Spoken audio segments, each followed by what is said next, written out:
All right, go ahead. Excuse me. You're gonna have to excuse me. Kind of sick, under the weather, nose stuff.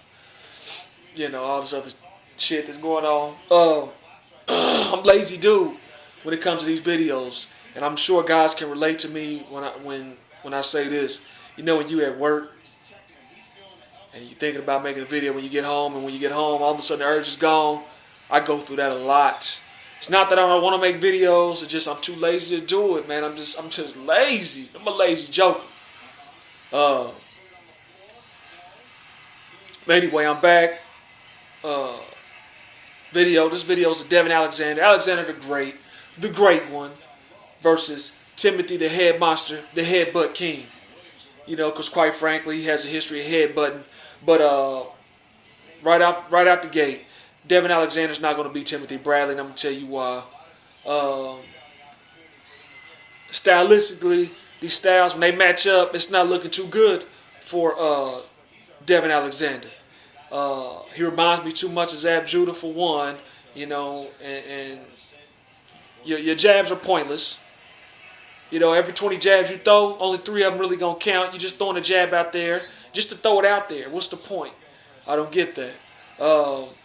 You're flat-footed. When you fought Kotelnik, even the other fights, your feet are so flat. I mean, it's real flat.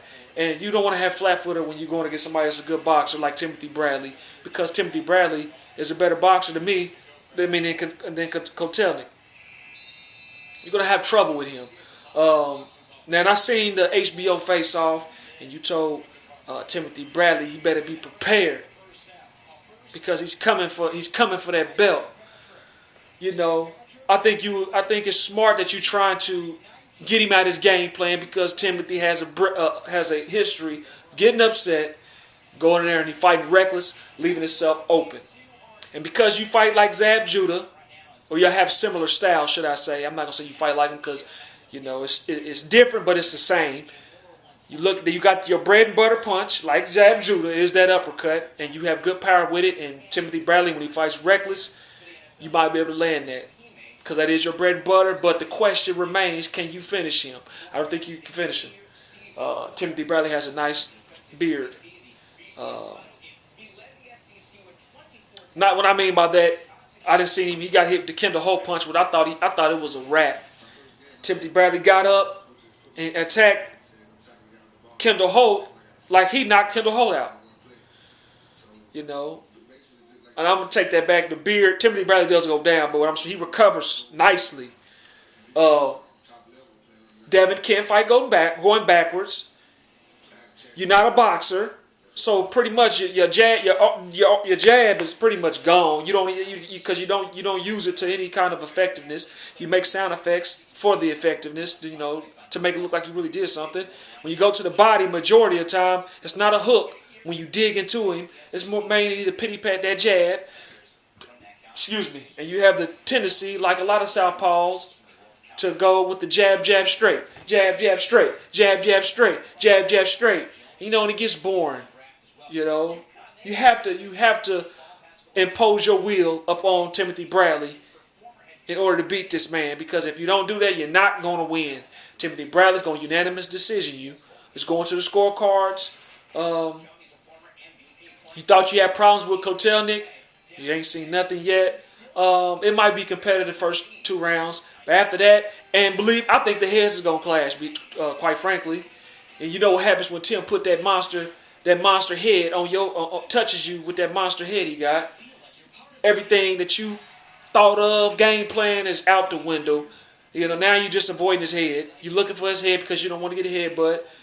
If you get cut, it's going to be even worse for you. I'm glad the fight is happening. I really am, because he's giving you a shot, and you deserve the shot. But after this fight, I want to see the Andre Berto, because I think Timothy Bradley would have more problems with a guy like Andre Berto because of the style than yours. But let me see. What else? Timothy Bradley is a go-getter. He's a go-getter. Every time he gets in the ring, Granted, he didn't look good in his last fight, but you know, shit happens just like it happens for you. It just so happens that your style is bread and butter to him. You know? And like I say, heads gonna clash. That's Southpaw. What Junior Witter, you know, it's gonna happen. They clash. Your head gonna clash. You keep your chin tucked low pretty good, but you know, you leave yourself open just like the best of. I mean, just like Tim Bradley. Tim Bradley, he don't have no power, but his timing creates openings for him. That's why a lot of his opponents drop, because you know he connects with them. Down they go. You know, Lamont Peterson. You know, you guys seen the fight that followed Tim. I like Tim. You know, I wasn't a big fan of Tim, but he has earned my respect because if you minus the headbutt, he's still a tough guy to beat. He really is. Devon, you gonna have your hands full, man. Your quarterman gonna be yelling and screaming at you because you gonna blow it. He gonna tell you, man, you blowing your opportunity. You blowing it. You can't shock me though. Oh, but only how you gonna beat Tim is by a knockout. That's all. You're not gonna outscore him. Ain't no way in hell you gonna outscore Timothy Bradley with somebody that don't even have a jab, effective jab. You gonna have to go to Tim's body. You gonna have to dig into him. You know, your style, it doesn't do that. Your whole, when you come out, you want to land that your bread and butter punch. You don't come out with a mindset of, I'm gonna hit you to the body. I want to see how you react to it. I want to see if it makes you uncomfortable. Okay, that didn't work. Let me try this. You know, and then you do stuff like that, make him uncomfortable. You know, you can't fight inside. You can't fight inside. You can, but you're not that great fighting inside. You can't fight going backwards. You're not a boxer. Timothy Bradley can box. He gives you angles. He can box. He gives you angles. He can box. That's the key word, because he's going to box. He's going to box you, and he's going to pick and choose when he's going to get in there and put some leather on you. And the question is how you going to respond to it. I don't think you're going to respond very well after that 7th, 8th round. Frustration gonna set in. You have no answers, no backup plans because of your style. You can't really do nothing when you fight like that. You know, hooks are hardly in your arsenal. You hardly ever throw hook shots, man. You got to mix that up. Your stuff is like I say, jab, jab, straights, jab, jab, straights, jab, jab, straights. Like a Zab Judah, like all these other southpaws.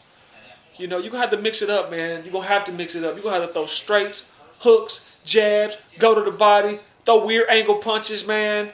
You know, fight smart. Your defense, you don't put your hands up really, enough. You know, Timothy's defense is a lot better than yours, I think.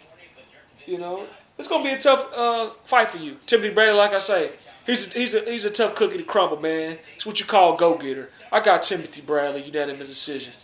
And after this fight, I want to see Berto getting there with Tim. You know, hopefully Tim give him a shot, and we'll see what happens.